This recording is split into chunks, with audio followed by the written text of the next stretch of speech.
एवं एठार जे बीजेपी प्रार्थी होती जदिव से जोड़े फिल्म स्टार किंतु संगठन तांकर सेठारे एते नाही। बीजेडी प्रथम थिला बेले कांग्रेस द्वितीय रे अछि, बीजेपी वर्तमान परिस्थिति तृतीय स्थान रे। कारण कांग्रेस द्वितीय रहिबार कारण होछि गोटे संख्यालघु संप्रदाय भोट पूरा मात्रा रे 80 ରୁ 90% जीव आखु खाँ को। टांगी सालेपुर निर्वाचन मंडली रे केमबल भाव रही निर्वाचन स्थिति एवं कहार पल्ला भारी रोचे किए निर्वाचन जीतब से नहीं सविशेष आलोचना करवा। टांगी सालेपुर निर्वाचन मंडल वरिष्ठ सांबादिक अक्षय सार आम पाखे उपस्थित अच्छा। सार स्वागत करी प्रतिदिन टीवी को।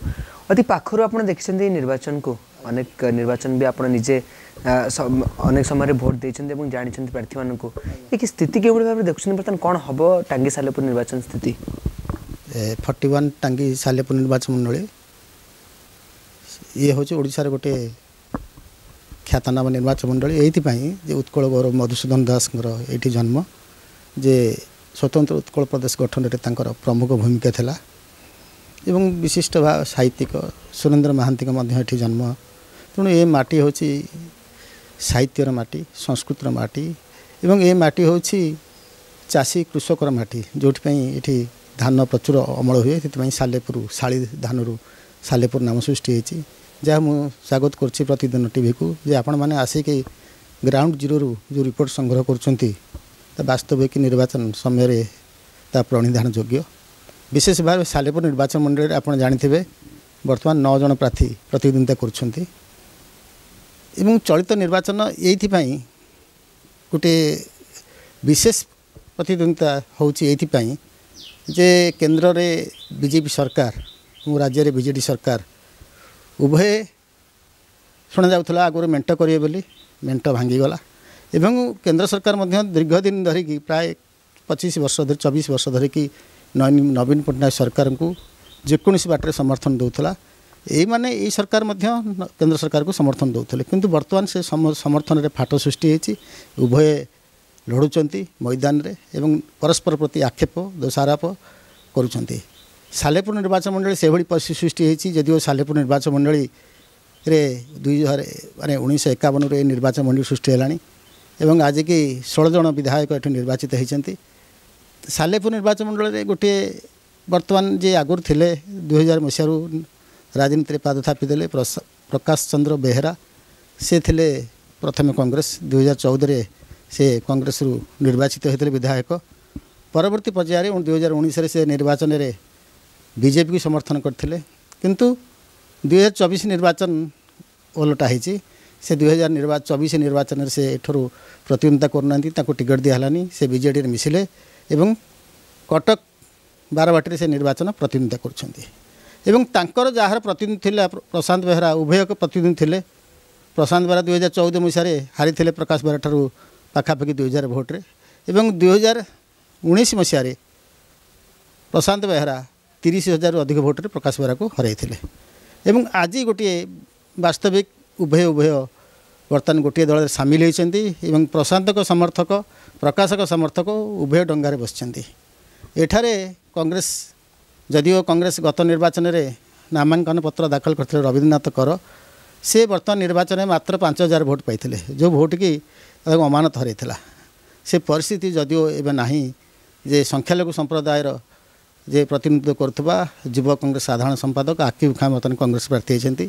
तृणमूल स्तर में जदिव यहाँ गोटे सालेपुर आ टांगी निर्वाचन मिसिक होती सालेपुर 14,900 एवं टांगी 21,600 टांगी 14,900 होती संख्यालघु संप्रदाय पाखापाखि 44,000 अच्छा संख्यालघु संप्रदाय से गोटे भाग्य निर्णय करेंगे संख्यालघु संप्रदाय को लेकिन ट्रम्प कार्ड खेलुंट आकु इंजीनियर आकिब खां एवं एठार जे बीजेपी प्रार्थी होती जदिव से जोड़े फिल्म स्टार किंतु संगठन तांकर सेठारे एते नाही।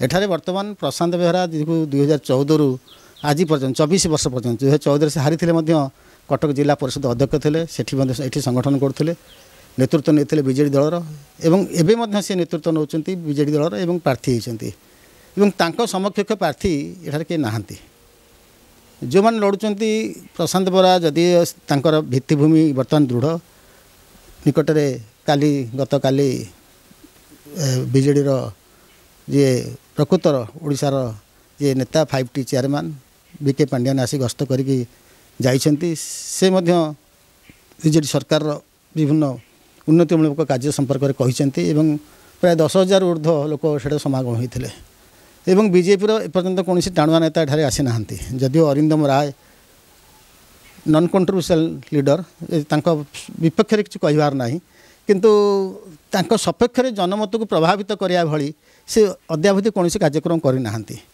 ଯଦିଓ ମୋଦିଙ୍କର ପ୍ରଧାନମନ୍ତ୍ରୀ ନରେନ୍ଦ୍ର ମୋଦିଙ୍କର କିଛି ଗୋଟେ ରହିଛି, ତାଙ୍କ ପ୍ରତି ଲୋକଙ୍କର ଆକର୍ଷଣ ରହିଛି, କିନ୍ତୁ ସେ ଭୋଟରେ ପରିଣତ ହେବ ନା ବ୍ୟାଲେଟ୍ ପେପର ପାଖକୁ ଗଲାବେଳକୁ ଲୋକମାନେ ଶଙ୍ଖଚିହ୍ନକୁ ଭୋଟ୍ ଦେବେ ନା ପଦ୍ମଚିହ୍ନ ଭୋଟ୍ ଦେବେ, ତାହା ନେଇକି ମଧ୍ୟ ସଂଶୟ ରହିଛି। ଆଜିର ବର୍ତ୍ତମାନ ପରିସ୍ଥିତିରେ ପ୍ରଶାନ୍ତ ବେହେରା ପ୍ରଚାରରେ ଏବଂ ତାଙ୍କର ସଂଗଠନରେ ଆଗୁଆ ଅଛନ୍ତି ଏବଂ ଦ୍ୱିତୀୟ ପର୍ଯ୍ୟାୟରେ ଆପଣ ଦେଖିବେ ବର୍ତ୍ତମାନ ପ୍ରଶାନ୍ତ ବେହେରାଙ୍କର ଯେଉଁ 1,02,000 ଭୋଟ୍ ପାଇଥିଲେ, 1,04,000 ଭୋଟ୍ ପାଇଥିଲେ, ପାଖାପାଖି 32,000 ଭୋଟ୍ ଜିତିଥିଲେ, ସେଥିରୁ 1,04,000 ଭୋଟ୍ ଯଦି ଇଞ୍ଜିନିୟର ଆକିମ ଖାଁ ଯଦି 40,000 ଭୋଟ୍ ଯଦି ସେ 44,000 ଭୋଟ୍ ମୁସଲିମ୍ ଭୋଟ୍ରୁ 40,000 ପୋଲିଂ ହୁଏ, ପ୍ରଶାନ୍ତ ବେହେରା ସେଥିରୁ ନିହାତି 5-10,000 ପାଇବେ। ଆଉ ଯଦି 30,000 ଭୋଟ୍ ପାଇବେ କି ଆକିମ ଖାଁ, ତାହେଲେ ଅନ୍ୟ ଭୋଟ୍ ପାଇଯିବେ 10,000, 40,000 ଭୋଟ୍ କଂଗ୍ରେସ ନେଇଯିବ, ତାହେଲେ ପ୍ରଶାନ୍ତ ବେହେରା 64,000 ଭୋଟ୍କୁ ଖସି ଆସିବେ।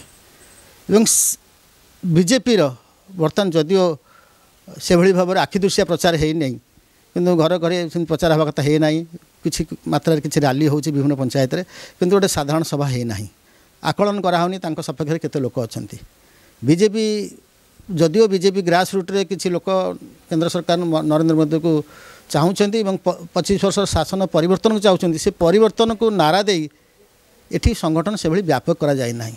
ତେଣୁ ବିଜେପି ଆଶା କରୁଛି ବର୍ତ୍ତମାନ ପରିସ୍ଥିତିରେ ବିଜେଡ଼ି ପ୍ରଥମରେ ଥିଲାବେଳେ କଂଗ୍ରେସ ଦ୍ୱିତୀୟରେ ଅଛି, ବିଜେପି ବର୍ତ୍ତମାନ ପରିସ୍ଥିତିରେ ତୃତୀୟ ସ୍ଥାନରେ ଅଛି। କାରଣ କଂଗ୍ରେସ ଦ୍ୱିତୀୟରେ ରହିବାର କାରଣ ହେଉଛି ଗୋଟେ ସଂଖ୍ୟାଲଘୁ ସମ୍ପ୍ରଦାୟ ଭୋଟ୍ ପୁରା ମାତ୍ରାରେ 80ରୁ 90% ଯିବ ଆକିମ ଖାଁକୁ ଏବଂ ବିଶେଷ ଭାବରେ ରାହୁଲ ଗାନ୍ଧୀ ଯେଉଁ ଆସିଥିଲେ କୁଳିଆର ସଭା କରିଥିଲେ, ତାର ମଧ୍ୟ କିଛି ପ୍ରଭାବିତ ହୋଇଛନ୍ତି ଏବଂ କଂଗ୍ରେସ ସଂଗଠନକୁ ବ୍ୟାପକ ଭାବରେ ଯେଉଁ କଂଗ୍ରେସ ଲୋକ ମୁହଁ ଫେରାଇଥିଲେ, ସେ ଲୋକମାନଙ୍କୁ ଆଣିକି ମିଶ୍ରଣ କରିକି ସେ ଲୋକଙ୍କୁ ବିଭିନ୍ନ ପଞ୍ଚାୟତରେ କଂଗ୍ରେସ ଲୋକଙ୍କୁ ସେ ଜାଗ୍ରତ କରୁଛନ୍ତି ଏବଂ ଦଳରେ ସାମିଲ କରୁଛନ୍ତି।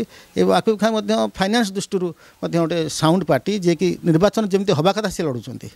ବିଜେପି ଯଦିଓ ନିର୍ବାଚନ ଯେମିତି ହେବା କଥା ଲଢ଼ୁଛି, କିନ୍ତୁ ତାଙ୍କର ନେତୃତ୍ୱ ନେବାକୁ ଏଠି କେହି ନାହାନ୍ତି, ସେମିତି ଅଭିଜ୍ଞ ଲୋକ ନାହାନ୍ତି। କଂଗ୍ରେସ ଦଳରେ ବହୁ ପୁରୁଣା ପଞ୍ଚାୟତର ବହୁ ସରପଞ୍ଚ, ଏକ୍ସ ସରପଞ୍ଚ ମାନେ ତାଙ୍କୁ ସାହାଯ୍ୟ କରୁଛନ୍ତି। ଏଠି ମଧ୍ୟ ସେଭଳି କୌଣସି ଅଧିକାଂଶ ସରପଞ୍ଚ, ଏକ୍ସ ସରପଞ୍ଚ ସବୁ ପ୍ରକାଶ ବେହେରାଙ୍କ ସମର୍ଥନରେ ପ୍ରଶାନ୍ତକୁ ସମର୍ଥନ କରୁଛନ୍ତି। ଆଙ୍କର ସେଭଳି ଯେଉଁ ଯୁବଗୋଷ୍ଠୀ କିଛି ସାହାଯ୍ୟ କରୁଛନ୍ତି, ସେ ଯୁବଗୋଷ୍ଠୀ କେତେଦୂର ମାତ୍ରାରେ ପ୍ରଭାବିତ କରିବେ ଭୋଟରଙ୍କୁ ଏବଂ ଜୁନ୍ 1 ତାରିଖ ଦିନ ବୁଥରେ ନେଇ ପହଞ୍ଚାଇବେ, ତାହାକୁ ମଧ୍ୟ ଲକ୍ଷ୍ୟ ରଖାଯାଇଛି, କିନ୍ତୁ ତା କେତେଦୂର ସଫଳ ହେବ ତା କହିହେବ ନାହିଁ। ତେଣୁ ବର୍ତ୍ତମାନ ଆମେ ଦେଖିବା ଯେ ସାଲେପୁର ନିର୍ବାଚନ ରାଜନୀତିରେ ବର୍ତ୍ତମାନ ବିଜେଡ଼ି ଆଗରେ ରହିଛି। ବିଜେପି ଲୋକଙ୍କ ପାଖକୁ ଯାଉଛି, ଭୋଟରେ ସେ ଭୋଟରେ ପରିଣତ କରିପାରୁନାହିଁ ଏବଂ କଂଗ୍ରେସ ଯେଉଁ ଆଗରୁ ସଂଗଠନ ତାର ଥିଲା, ଆଗରୁ ଆପଣ ଦେଖିବେ 1990ରୁ 95 କଂଗ୍ରେସ, 1980ରୁ 90 କଂଗ୍ରେସ ମାୟାଧର ସେଠୀ ଏବଂ 95ରୁ 1995ରୁ 2000 ପର୍ଯ୍ୟନ୍ତ ରବୀନ୍ଦ୍ରନାଥ ବେହେରା କଂଗ୍ରେସ ଥିଲା। 2000 ମସିହାରେ ଆଜି ପର୍ଯ୍ୟନ୍ତ ଯଦିଓ କଂଗ୍ରେସ ସ୍ଥିତି ଏତେ ସୁଦୃଢ଼ ନାହିଁ, କିନ୍ତୁ 2000 ମସିହାରେ ପ୍ରକାଶ ବେହେରା 2000ରୁ 2014 ପର୍ଯ୍ୟନ୍ତ ପ୍ରକାଶ ବେହେରା କଂଗ୍ରେସରୁ 70,000 ଭୋଟ୍ ସେ ସବୁବେଳେ କଂଗ୍ରେସ ସପକ୍ଷରେ ନେଉଥିଲେ ଏବଂ ଯଦିଓ ହାରୁଥିଲେ, କିନ୍ତୁ 2014ରେ ମଧ୍ୟ ନିର୍ବାଚିତ ହୋଇଥିଲେ। ତେଣୁ କଂଗ୍ରେସ 2014 ପର୍ଯ୍ୟନ୍ତ 60ରୁ 70,000 ଭୋଟ୍ ପାଉଥିଲା। ବର୍ତ୍ତମାନ ପରହାପ୍ସ ସେ ଦିଗଟା ଆଡ଼କୁ ଯଦି ଲକ୍ଷ୍ୟ କରିବେ, ରାଜନୈତିକ ଦୃଷ୍ଟିରୁ ବିଶ୍ଳେଷଣ କରାଯାଏ, ତାହେଲେ ମୁଁ ଭାବୁଛି 2000 ମସିହାରୁ 2014 ମସିହା ପର୍ଯ୍ୟନ୍ତ କଂଗ୍ରେସ ଯେତିକି ଭୋଟ୍ ଥିଲା, ସେ ଭୋଟ୍ ଆସ୍ତେ ଆସ୍ତେ ଅର୍ଗାନାଇଜ୍ ହେଉଛି। ତେଣୁ ଏଇ ଭୋଟ୍ ଯଦି ଅର୍ଗାନାଇଜ୍ ହୋଇଯିବ, ଏଇ ଭୋଟ୍ ଗୁଡ଼ା ଯାଉଥିଲା ବିଜେଡ଼ିକୁ। ଗତ ନିର୍ବାଚନରେ ପ୍ରଶାନ୍ତ ବେହେରା ଯଦି 30,000 ଭୋଟ୍ ଜିତିଥିଲେ, ସେ ମୁସଲିମମାନେ ସବୁ ଭୋଟ୍ ଦେଇଥିଲେ, ରବୀନ୍ଦ୍ରନାଥ କରକୁ ଦେଲେ ନାହିଁ, ସେମାନେ ମୁସଲିମମାନେ ଦେଇଥିଲେ। ବର୍ତ୍ତମାନ ମୁସଲିମ ଭୋଟ୍ଟା ପ୍ରଶାନ୍ତ ବେହେରାଙ୍କର, ଯଦି ମୁସଲିମ ଭୋଟ୍ଟା ପ୍ରଶାନ୍ତ ବେହେରାଙ୍କ ଖାତାକୁ ନଯାଏ, ତାହେଲେ ସେଇଟା ପ୍ରଶାନ୍ତ ବେହେରା ପାଇଁ ଚିନ୍ତାଜନକ ହେବ ଏବଂ ସେଟା ବିଜେପି ଇନକ୍ରିଜ୍ କରିପାରେ ବା ହିନ୍ଦୁ ଭୋଟ୍ ଅଧିକା ହୋଇପାରିବ, ଯିଏ ଅଧିକା ଭୋଟ୍ ନେବ ସେ ଜିତିବ।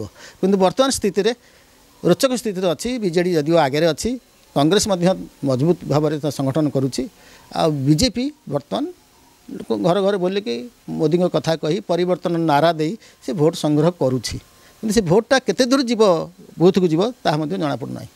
ଅନେକ ଅନେକ ଧନ୍ୟବାଦ ସାର୍ ଆପଣଙ୍କୁ। ଇଏ ଦର୍ଶକ ବନ୍ଧୁ ଆପଣମାନେ ଶୁଣୁଥିଲେ ଯେଉଁ ନିର୍ବାଚନ ସ୍ଥିତି ଥିଲା, କେଉଁଠି ନା କେଉଁଠି ଯେହେତୁ ଟାଙ୍ଗୀ ସାଲେପୁର ନିର୍ବାଚନ ମଣ୍ଡଳୀରେ 40ରୁ 30 ରୁ 40 हजार भोट जदि संख्यालघु संप्रदाय मानकर अच्छी ताहा केउठी ना केउठी निर्वाचनी फलाफल को एक रकम बदल पारियो बोली वरिष्ठ सांबादिक अक्षय सर आकलन करछन्ती एवं निर्वाचनी आसंता जून 1 तारिख थिला बेले किए पिंधिबो विजय मुकुट एवं किए निर्वाचित हबो टांगी सालेपुर निर्वाचन मंडल विधायक प्रार्थी ताहा उपर वर्तमान समस्त नजर रही। टांगी सालेपुर कैमरा पर्सन बापू बस के सहित विश्वजीत, प्रतिदिन टीवी।